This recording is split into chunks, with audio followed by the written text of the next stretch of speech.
It's extensions of DNA after the genes, meaning it's a part of the DNA that doesn't program anything. It's just extended DNA. I say, why would you have extended DNA at the end? And the answer is profoundly simple, and that is this.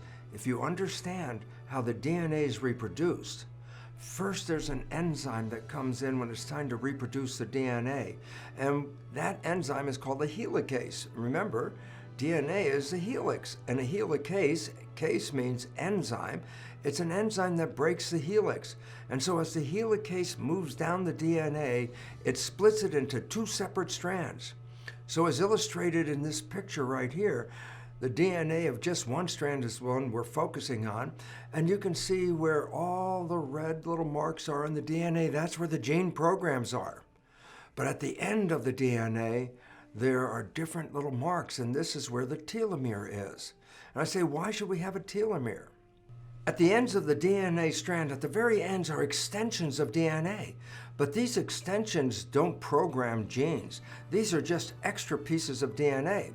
So as you can see in this illustration, the red part of the DNA, that's where the gene programs are. But at the very end, the green part on that DNA is the extra extensions called the telomeres. And I say, so okay, why do we have telomeres? Well, here's the most important reason of all. Because when the enzyme comes in that copies the DNA, called a polymerase, it's like a train that lands on the DNA as the tracks.